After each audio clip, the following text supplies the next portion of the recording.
आदिवासी विकास आयुक्त कार्यालयातला अनागोंदी कारभार आणि घोटाळ्यांची मालिका थांबण्याचं नाव घेत नाहीये। आधी रेनकोट खरेदी आणि नंतर स्वेटर खरेदी यातल्या घोटाळ्यानंतर आता आदिवासी विकास विभागाचं नाईट ड्रेस खरेदी प्रकरणी संशयाच्या भोवऱ्यात सापडलंय। वित्तीय खर्चासाठी सरकारची मंजुरी न घेता परस्पर कोट्यवधी रुपयांची नाईट ड्रेस खरेदी झाल्याचं आता उघड झालंय। तत्कालीन आयुक्तांच्या काळात आदिवासी विकास विभाग अधिकाऱ्यांनी सरकारला अंधारात ठेवून पुण्यातल्या एका कंपनीला नाईट ड्रेस खरेदीचं कंत्राट दिलं। आदिवासी विकास आयुक्तालयाचा प्रभारी कार्यभार सांभाळणाऱ्या 2 आयुक्तांच्या कालावधीत 22 कोटींची ही खरेदी प्रक्रिया पार पडली। मात्र या संदर्भात नव्या आयुक्तांनी सखोल चौकशी करणं अपेक्षित होतं। प्रत्यक्षात आयुक्त जबाबदारी झटकत असल्याचा आरोप होतोय। मी चार्ज घेण्यापूर्वीचा होता ते, त्यामुळं आधीच्या आयुक्तांनी ते केलं असल्यामुळे मला त्याबद्दल नाही काही सांगता येणार। आपण सचिव महोदयांना किंवा शासनाला विचारणा केली तर बरं राहील, कारण ती सगळी फाईल आणि तो सगळा प्रकरण राज्यस्तरावरच आहे। आता ते राज्य शासनाची परवानगी होती का नाही, मग प्रशासकीय मान्यता होती का, मग नंतर टेंडरच्या रेटला मान्यता घेतली होती का, हे राज्य शासनच त्याबद्दल योग्य तो भाष्य करू शकेल। आदिवासी विकास आयुक्तालय आणि गैरव्यवहार हे समीकरण गेल्या अनेक वर्षांपासून कायम आहे। आघाडी सरकार असो की भाजप सरकार, मंत्री बदलले मात्र कारभार तोच राहिला। ठेकेदारांचं चांगभलं करण्यातच आदिवासी विकास विभाग धन्यता मानतो का, अशी शंका येण्याइतपत यात वाव आहे। याआधी आदिवासी विकास विभागाचा स्वेटर घोटाळा झी 24 तासनं उघडकीस केला होता। त्याची दखल सरकारला घ्यावी लागली होती। त्यानंतर आता पुन्हा एकदा नाईट ड्रेस खरेदी घोटाळ्यामुळे आदिवासी विकास विभागाचं नाव चर्चेत आलंय। त्यामुळे ज्यांच्यासाठी या विभागाची निर्मिती करण्यात आली त्या खऱ्या आदिवासींपर्यंत विकासाची गंगा पोहोचणार का, असा प्रश्न पडल्या वाचून राहत नाही। पूर्ण होत असताना सरकारनं छोट्या व्यापाऱ्यांना मोठा दिलासा दिलाय। केंद्रीय अर्थमंत्र्यांनी डिजिटल व्यवहार करणाऱ्या व्यापाऱ्यांना करप्राप्त उत्पन्नात 2% सूट दिली आहे। वर्षाला 2 कोटींपेक्षा कमी व्यवहार करणाऱ्या छोट्या व्यापाऱ्यांनी जर डिजिटल व्यवहारांची कास धरली तर त्याचं अंदाजित उत्पन्न 16 लाखांवरून आता 12 लाख रुपये धरण्यात येणार आहे। त्यामुळे अर्थातच त्यांच्या करामध्ये मोठी कपात होणार आहे।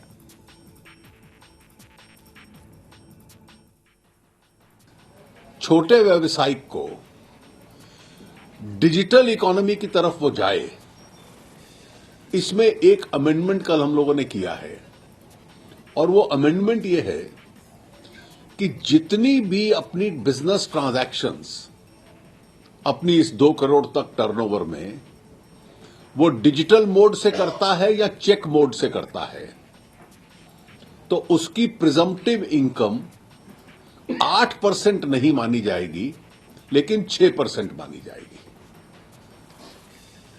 अगर वो कैश ट्रांजैक्शंस करता है तो उसकी इनकम जैसे 2 करोड़ रुपए पे 16 लाख होगी, और अगर वो डिजिटल मोड से करता है या चेक मोड से करता है तो उसकी इनकम 2 करोड़ की टर्नओवर पे केवल 12 लाख मानी जाएगी। तो इसलिए उसको बहुत सिग्निफिकेंट टैक्स का बेनिफिट होगा। देशात सध्या असणारी रोख रकमेची चणचण फेब्रुवारी 2017 पर्यंत अशीच कायम राहील असं भाकीत भारतीय स्टेट बँकेच्या एका अहवालात स्पष्ट करण्यात आलंय। इकोरॅप नावाच्या स्टेट बँकेच्या नियतकालिकात हा अहवाल प्रसिद्ध झाला आहे। नोटाबंदीचा निर्णय लागू झाला त्यावेळी 500च्या 17 अब्ज 16 लाख 5,000 नोटा चलनात होत्या, तर 1,000च्या 6 अब्ज 85 लाख 8,000 रुपये नोटा चलनात होत्या। पुन्हा एकदा तेवढ्याच किमतीच्या नोटा बाजारात आणायच्या असतील आणखीन 2 महिने लागतील असं स्टेट बँकेच्या अर्थतज्ज्ञांचं मत आहे। जुन्या नोटा बदलून नव्या नोटा देणारी आणि त्यासाठी कमिशन घेणारी टोळी सातारा पोलिसांनी जेरबंद केली आहे। त्यांच्याकडून 60 लाखांच्या नवीन नोटाही जप्त करण्यात आल्यात। सोमवारी रात्री साताऱ्यातल्या बॉम्बे रेस्टॉरंट चौकात नवीन नोटा घेऊन कोल्हापूरचे 3 जण येणार असल्याची माहिती सातारा पोलिसांना मिळाली होती। त्यानुसार सापळा रचून पोलिसांनी कोल्हापूरच्या 3 व्यावसायिकांना 60 लाखांच्या नव्या नोटांसह ताब्यात घेतलं आहे। 30% कमिशन घेऊन जुन्या नोटा बदलून देण्यासाठी ते साताऱ्यात आले होते असे तपासात पुढे आले। नव्या नोटांची एवढी मोठी रक्कम या लोकांकडे कशी आणि कोठून आली आणि या टोळीचा म्होरक्या कोण याचा शोध आता पोलीस घेत आहेत। चौकशी केल्यानंतर त्यांनी हे कबूल केलेलं आहे की त्यांचं हे नोटा बदलून देण्याचं रॅकेट आहे। आपण कॅश आणि जे कार वगैरे आहेत ते आपण जप्त केलेले आहे। आयकर विभागाच्या बरोबर संपर्क साधून पुढील चौकशी सुरू केलेली आहे आणि आयकर विभागाचे अधिकारी आलेले आहेत। पोलीस आणि आयकर विभाग मिळून पुढील कायदेशीर प्रक्रिया करू. नोटबंदीला 50 दिवस पूर्ण होण्याची वाट बघतोय. नोटबंदीवर त्यानंतर बोलीन असं शिवसेना पक्षप्रमुख उद्धव ठाकरेंनी म्हटलंय. 10 दिवस वाट बघूया असं म्हणत आज उद्धव ठाकरे यांनी नोटबंदीनंतर निर्माण झालेल्या परिस्थितीवर आपलं वक्तव्य केलंय. सर्वसामान्य शेतकऱ्याला पांढरं काय आणि काळं काय काहीच कळत नाही. तुम्ही त्याच्या जमिनी, शेती उत्पन्न ठेवी यावर लक्ष ठेवून आहात. शेतकऱ्यांनाही तुम्ही इन्कम टॅक्सच्या कक्षेत आणणार आहात का असा सवाल उद्धव ठाकरे यांनी उपस्थित केलाय. मी 50 दिवस पूर्ण होण्याची वाट बघतो आहे आणि 50 दिवसानंतर अच्छे दिन येतील असं आपण पंतप्रधानांवरती विश्वास दाखवायला पाहिजे. त्याच्यामुळे अजून आता किती 10 दिवस राहिलेले आहेत. त्याच्यानंतर सगळीकडे आभार आणि सगळं चांगलं होईल अशी अपेक्षा आहे. 500 आणि हजारांच्या नोटबंदीनंतर विरोधी पक्षानं केंद्र सरकारवर टीकेची झोड उठवली आहे. मात्र दुसरीकडे सामान्य जनता या निर्णयाचं स्वागत करताना दिसते.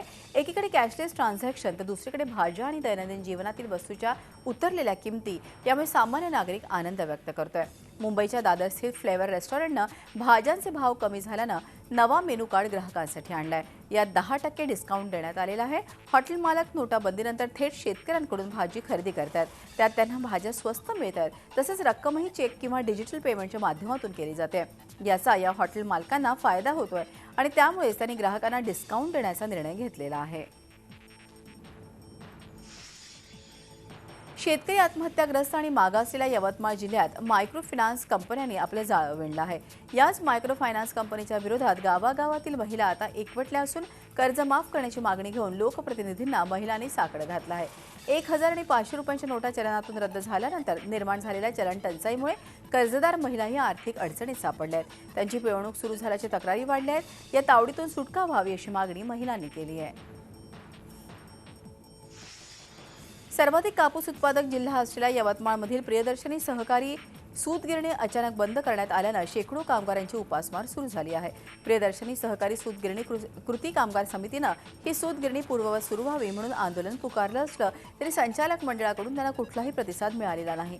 यवतमाळच्या लोहारा येथील MIDC परिसरात प्रियदर्शनी सूतगिरणीतील कामगारांना कोणतीही पूर्वसूचना देता त्यांच्याकडून व्यवस्थापन संचालक मंडळानं डिसेंबर 2016 पासून सूतगिरणी बंद केली. या सूतगिरणीत जवळपास 500 ते 600 कामगार काम करतायत. अचानक सूतगिरणी बंद करण्याचा निर्णय व्यवस्थापक संचालक मंडळानं घेतल्यानं कामगारांवर उपासमारीची वेळ आली आहे. सूतगिरणीत मोठ्या प्रमाणात कामगार राबतात. त्याद्वारे त्यांच्या कुटुंबाचा उदरनिर्वाह होतो. नाशिक तुरुंगातल्या मोबाईल वापराविषयीची 3 दिवसीय चौकशी पूर्ण झाली आहे. आता हा अहवाल तुरुंग महानिरीक्षकांना सोपवला जाणार आहे. नाशिक तुरुंगातल्या कैद्यांकडून बिनदिक्कतपणे मोबाईलचा वापर होत असल्याची बातमी झी 24 तासानं दाखवली होती. त्याची गंभीर दखल तुरुंग प्रशासन आणि राज्य सरकारनं घेतली आहे. विधिमंडळाच्या हिवाळी अधिवेशनातही हा मुद्दा चांगलाच गाजला. त्यानंतर पोलीस उपमहानिरीक्षकांनी 3 दिवस नाशिक तुरुंगात तळ ठोकून या प्रकरणाची सखोल चौकशी केली. झी 24 तासानं नाशिकच्या तुरुंगातल्या सावळ्या गोंधळाचा पर्दाफाश केल्यावर आता मोठ्या कारवाईचे संकेत मिळू लागले आहेत. नाशिकच्या तुरुंगातल्या महत्त्वाच्या कैद्यांना इतरत्र हलवण्याची तयारी सुरू झाली आहे. सूत्रांनी दिलेल्या माहितीनुसार एकूण 16 कैद्यांना नाशिकच्या मध्यवर्ती कारागृहात हलवण्यात येणार आहे. त्यात कुख्यात गुन्हेगार सलीम कुत्ताचाही समावेश आहे. औरंगाबाद महापालिकेची सर्वसाधारण सभा घेतली जाते. त्या सभागृहातच महापौर भगवान घडामोडे यांनी पक्षाची बैठक घेतल्यानं नवा वाद निर्माण झाला आहे. भगवान घडामोडे यांनी महापालिकेच्या सभागृहामध्ये भाजप कामगार मोर्चाच्या सभासदांची बैठक घेतली. यात आयुक्त, उपमहापौरांच्या जागेवर कामगार मोर्चाचे पदाधिकारी बसले होते. तर कामगार मोर्चाचे प्रदेशाध्यक्ष संजय केनेकर महापौरांच्या बाजूला बसले होते. त्याचवेळी नगरसेवकांच्या जागेवर सर्व कामगार मोर्चाचे सदस्य कार्यकर्ते बसले होते. आणि विशेष म्हणजे महापालिकेची सर्वसाधारण सभा आणि सभागृह याबाबत काही नियम आहेत. त्यानुसार पालिकेच्या सभागृहात फक्त महापौर, उपमहापौर आणि आयुक्त यांनाच बसण्याची परवानगी आहे. तसंच लोकप्रतिनिधींच्या उपस्थितीत शहराच्या समस्येवरच या सभागृहात चर्चा केली जाते. त्यामुळेच या सभागृहाला विशेष दर्जा आहे. तरीसुद्धा नवीन महापौरांनी त्यांच्या अधिकारांचा गैरवापर करत पक्षाची बैठक या ठिकाणी घेतल्याचा आरोप आहे. त्या बैठकीचे फोटो बैठकीला उपस्थित असलेल्या काही सदस्यांनी फेसबुकवर टाकल्यानंतर हा सगळा प्रकार उघडकीस आला. 2 दिवसात 6 खून झाल्यानंतर आता नागपूर पोलिसांनी कारवाई करण्यास सुरुवात केली आहे. अवैधपणे चाकू सुरे विकणाऱ्या दुकानांवर आता कारवाई सुरू केली जाणार आहे. 6 पैकी 5 खून हे चाकूनं करण्यात आले होते. त्यामुळे आर्म्स ऍक्ट अंतर्गत जिथे जिथे आवश्यक असेल तिथे तिथे कारवाई करणार असल्याचं गुन्हे अन्वेषण शाखेचे पोलीस उपायुक्त रंजन कुमार शर्मा यांनी सांगितलं. 6 घटना सारी इंडिपेंडेंट घटनाएं हैं और इसमें लगभग सब के सब जो है सो मतलब फिट ऑफ रेंज में हुआ है, इस तरह का हुआ है। फिर भी हमारा एनालिसिस चालू है कि इसमें अगर जिनके क्रिमिनल रिकॉर्ड्स हैं तो उसको अगर किसी भी तरह से ज़्यादा प्रिवेंटिव एक्शन करके ये रोका जा सकता था क्या, इसके ऊपर एनालिसिस हमारा चालू है। नागपूर मुंबई समृद्धी महामार्गात ज्या शेतकऱ्यांच्या जमिनी जाणार आहेत त्यांच्यावरती अन्याय होऊ देणार नाही अशी ग्वाही उद्धव ठाकरेंनी दिली आहे। येत्या शनिवारी शहापूर जवळच्या शेतकऱ्यांना उद्धव ठाकरे स्वतः भेटणार आहेत। महामार्गाला शिवसेनेचा विरोध नाही, पण बळीराजावर अन्याय होऊ देणार नाही असं उद्धव ठाकरेंचं म्हणणं आहे। या प्रकरणी आजी सनदी अधिकाऱ्यांनी महामोर्चाची कुणकुण लागल्यावर आसपासच्या जमिनी कवडीमोल भावात विकत घेतल्या आहेत। आता उरलेल्या जमिनीही सरकार प्रकल्पासाठी घेणार असेल तर नागरिकांनी खायचं काय असा सवाल शहापूर तालुक्याचे शेतकरी विचारत आहेत। आता या प्रश्नी उद्धव ठाकरेही शेतकऱ्यांच्या बाजूने उभे राहिले आहेत। बहुतेक करून येत्या शनिवारी मी त्यांना भेटतोय, परंतु 2 दिवसापूर्वी एकनाथ शिंदेंना मी तिथे पाठवलं होतं। कोणत्याही परिस्थितीत त्या शेतकऱ्यांवरती अन्याय आम्ही होऊ देणार नाही ही आमची भूमिका आहे आणि त्या शेतकऱ्यांचा त्या मार्गाला विरोध नाहीये। त्यांचं सुद्धा हेच म्हणणं आहे की बाबा आमची जी सुपीक जमीन आहे ती सुपीक जमीन घेऊ नका, ती सुपीक जमीन जर जात असेल तर ते अयोग्य आहे। रायगड जिल्हा परिषद कार्यालयासमोर खासगी माध्यमिक शाळा शिक्षकांनी लाक्षणिक उपोषण केलं। वेतनेतर अनुदानाच्या मागणीसाठी हे आंदोलन करण्यात आलं।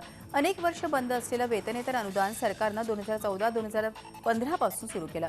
मात्र अनुदान शिक्षण विभागाकडे येऊनही रायगड जिल्ह्यातल्या 150हून अधिक शाळा अनुदानापासून आजही वंचित आहेत। याबाबत प्रस्ताव पाठवूनही तालुका पातळीवरील शिक्षण विभागानं या शाळांची तपासणी केलेली नाही, त्यामुळे ही वेळ ओढवली असल्याचा आरोप आंदोलकांनी केला। तर शिक्षण हक्क कायद्यातील अटींची पूर्तता न केल्यानं या शाळांचं वेतनेतर अनुदान रोखण्यात आल्याचं जिल्हा शिक्षणाधिकाऱ्यांनी सांगितलंय। रायगड जिल्ह्यामध्ये प्रामुख्याने 2014, 15, 15, 16 आणि 16, 17चे अनुदान अनेक शाळांना अद्याप मिळालेले नाही आणि त्यामुळे या वेतनेतर अनुदानापासून शाळा वंचित राहिल्यामुळे प्रामुख्याने पाणी बिल, लाईट बिल आणि शाळेच्या भौतिक सुविधेची फार दुर्दशा आहे। निर्णयातील काही अटींची पूर्तता काही शाळा करत नव्हत्या, म्हणून त्यांचे या अनुदानाचे वाटप करण्यात आलेले नाही। अशा शाळांना अनुदान वाटप करण्याविषयी शासनाकडे मार्गदर्शन मागवण्यात येईल। जामनेर येथील एका सर्पमित्रानं चक्क राज्याचे जलसंपदा मंत्री गिरीश महाजन यांच्या निवासस्थानी किंग कोब्रा नाग घेऊन सर्पमित्रांना मदत करण्याची गळ घातली। यावेळी स्वतः मंत्री महाजन यांनी किंग कोब्राला हातात मदतीचं आश्वासन दिलं। जलसंपदा मंत्री गिरीश महाजन हे सर्पमित्रही आहेत। लहानपणापासून त्यांना साप पकडण्याचा छंद आहे। किंग कोब्रा जातीपासून अनेक जातीचे साप त्यांनी यापूर्वी पकडले आहेत। एकदा त्यांनी शाळेच्या दप्तरातून वर्गात साप नेल्याची आठवण सांगितली। बीड शहरात मुस्लिम समाजाकडून मूक मोर्चा काढला गेला। मुस्लिम समाजाला नोकरी आणि शिक्षणात आरक्षण द्यावं, मुस्लिम पर्सनल लॉ बोर्डाच्या अधिकारात हस्तक्षेप करू नये या आणि इतर मागण्या यावेळी करण्यात आल्या। जिल्हा स्टेडियम इथून दुपारी 12:30 वाजता निघालेला हा मूक मोर्चा माळीवेस, बलभीम चौक, कारंजा, राजुरी वेस, शिवाजी चौक मार्गे जिल्हाधिकारी कार्यालयावर धडकला। लाखोंच्या या मोर्चामध्ये जिल्हाभरातून लाखो मुस्लिम सहभागी झाले होते।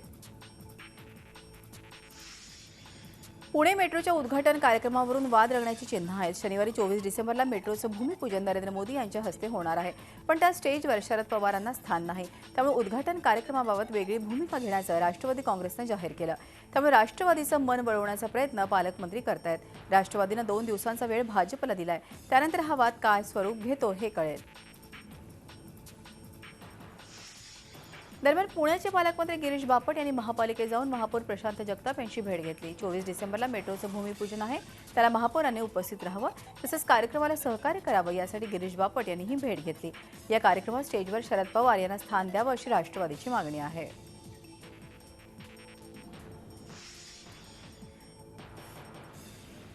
येत्या 24 डिसेंबरला पंतप्रधानांच्या उपस्थितीत होत असलेल्या शिवस्मारकाच्या भूमिपूजनाचा कार्यक्रम उधळून लावण्याचा इशारा अखिल महाराष्ट्र मच्छीमार समितीने दिला आहे। आपल्या स्मारकाला विरोध नाही, मात्र त्याचं स्थळ बदलण्यात यावं अशी मागणी मच्छीमार कृती समितीने केली आहे। शिवस्मारकामुळे सुमारे 80,000 मच्छीमार उद्ध्वस्त होणार आहेत। त्यामुळे येत्या 24 डिसेंबरला होऊ घातलेल्या भूमिपूजनाच्या वेळी पंतप्रधानांना यांत्रिक नौकांचा घेराव घालून काळे झेंडे दाखवणार असल्याचं समितीनं म्हटलंय।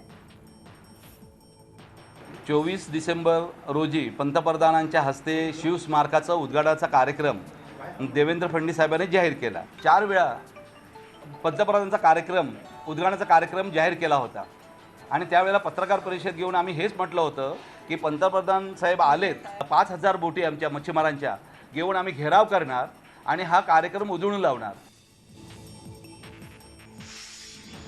येत्या काही दिवसात एक्सप्रेस गाड्यांमध्ये RAC बसची संख्या वाढवण्याचा रेल्वेचा विचार आहे. प्रत्येक कोचमध्ये साईड लोअर बर्थ वाढवण्याची तयारी करण्यात येते आहे. त्यामुळे जास्त प्रवासी लांब पल्ल्याचा प्रवास करू शकतात. येत्या 16 जानेवारीपासून स्लीपर कोचमध्ये वाढीव बर्थ RACसाठी राखून ठेवण्यात येतील. सध्या प्रत्येक डब्यात असे 5 बर्थ राखीव असतात. त्यामुळे 10 प्रवासी प्रवास करू शकतात. 16 जानेवारीपासून असे 7 बर्थ प्रत्येक डब्यात राखीव ठेवण्यात येणार आहेत. त्यामुळे प्रत्येक डब्यात 14 प्रवासी सामावून घेता येतील. अशाच प्रकारे 3 टायर AC कोचमधील 2 RAC बर्थची संख्या आता 4 करण्यात आली आहे. तर 2 टायर AC कोचमध्ये 2 ऐवजी 3 बर्थ RAC तिकिटांसाठी राखीव असतील. मुंबईमधल्या अरबी समुद्रात उभ्या राहत असलेल्या छत्रपती शिवाजी महाराज स्मारकाबाबतचा वाद पुन्हा उफाळून आलाय. मुंबईतील मच्छीमारांनी भूमिपूजन कार्यक्रमाला तीव्र विरोध करण्याचं ठरवलं आहे. शिवस्मारक झालं पाहिजे, मात्र मच्छीमारांची प्रतिक्रिया ऐकून घेतली जावी अशी भूमिका शिवसेना पक्षप्रमुख उद्धव ठाकरे यांनी मांडली आहे. त्याच्यात सुद्धा एक गोष्ट आहे की तिथे काही कोळी बांधव जे आहेत ते सुद्धा त्यांचा आवाज थोडासा ते त्यांचं जे काही म्हणणं आहे ते ऐकून घ्यायला पाहिजे.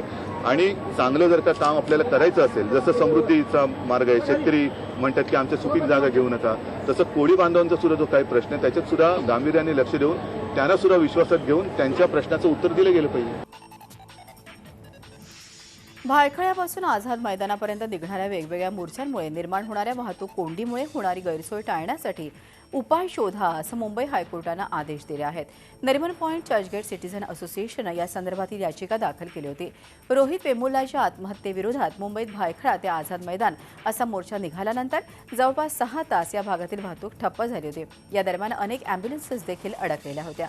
हे उदाहरण सांगून याचिकाकर्त्याने दर मोर्चाच्या वेळी वाहतूक कोंडी झाल्यानं त्रास मुंबईकरांना सहन करावा लागतो अशी तक्रार कोर्टाकडे केली. त्यावर कोर्टानं हे आदेश दिले आहेत. यापुढील सुनावणी 7 फेब्रुवारीला होणार आहे. हाजी अली दर्ग्यात महिलांना प्रवेश मिळाल्यानंतर Indian Muslim for secular democracy या संस्थेनं महिलांना कब्रस्तान मशिदीमध्ये मुक्त प्रवेश मिळाला पाहिजे अशी भूमिका घेतली. मुस्लिम समाजामध्ये नसबंदी फक्त महिलांची केली जाते हे चुकीचं असून पुरुषांनाही ती लागू करावी अशी मागणी या संस्थेनं केली आहे. भविष्यात महिलांमध्ये जनजागृती केली जाईल असे संस्थेचे प्रमुख जावेद आनंद यांनी सांगितलं. भायखळामध्ये एका इमारतीच्या 15व्या मजल्यावरून एका 5 वर्षांच्या मुलीला खाली फेकल्यानं त्या मुलीचा जागीच मृत्यू झाला. मानवी असे या मुलीचं नाव असून पोलीस कॉन्स्टेबल आरती इंगळे या महिलेची ती मुलगी असल्याचं प्राथमिक तपासात समोर आलंय. मात्र मुलीला कोणी फेकलं याचं कारण काय याचा मात्र पोलीस अजून तपास करतायत.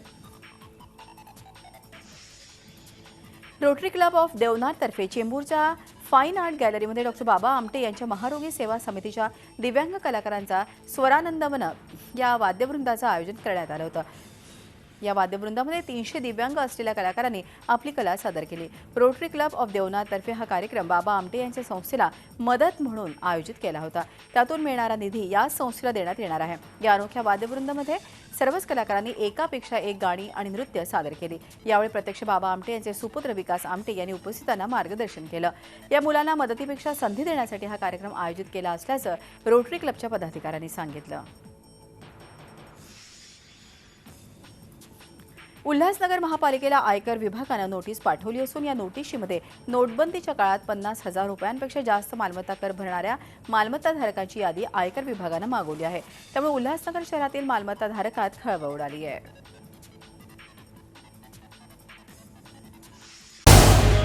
झी 24 तास रहा एक पाऊल पुढे.